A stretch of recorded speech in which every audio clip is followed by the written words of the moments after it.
Welcome to this month's case, sponsored by the letters TRO, the right order, some might ask. And so this case is a regulatory case recently decided in the state of Maine by the Superior Court of Maine in May of 2022.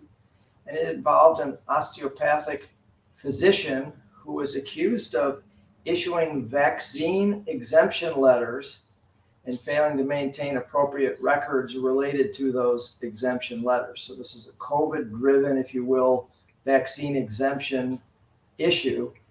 And it was of such importance to the board, the Board of Osteopathic Licensure in Maine, that they issued an immediate suspension pending the hearing that they were going to have based upon these allegations. So there was an immediate suspension removal from practice. So issue one is, what is an immediate or summary suspension and when can it be granted, and does your board even have authority to do that?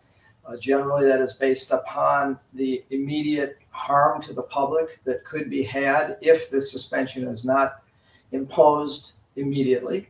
And in this case, the board, one, had the authority to do that, and two, determined that public harm was at stake.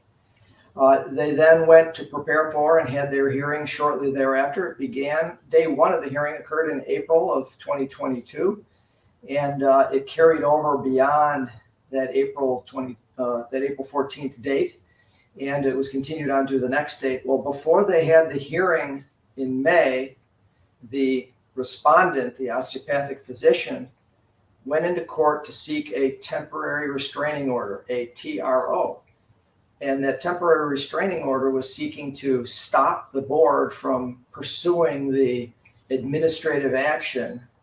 And in part, this physician argued that his First Amendment rights were being violated based upon his determination that an exemption letter for vaccines was appropriate. And this physician felt that he was being retaliated against for using his First Amendment rights. So I think as we navigated our way through the COVID situation, continue, I suppose, to navigate our way through the COVID situation, issues of the rights of medical practitioners to express their opinions start to become relevant and certainly could cause some questions to be raised either regarding the First Amendment or perhaps more importantly regarding the standards of practice and what may constitute information versus what may constitute misinformation. But in this case, the osteopathic physician was seeking to stop the administrative proceedings and went into court to seek this TRO, a temporary restraining order. And there are four elements to a successful pursuit of a temporary restraining order. And by the way, the courts don't look at these elements in a vacuum. They look at them together and look at the totality of the circumstances. However, the failure to meet any one of these factors will result in the denial of a TRO. The first one is the likelihood of success, and whether or not in the end the court feels that the arguments propounded will ultimately be successful on behalf of the moving party, in this case, the osteopathic physician. The second prong is, will there be irreparable harm to this respondent in this case if the TRO is not granted?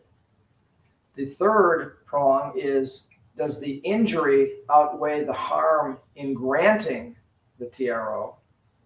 And then lastly is the totality of looking at the public interest, and will there be an adverse effect upon the public if it is either granted or perhaps not granted under the circumstances.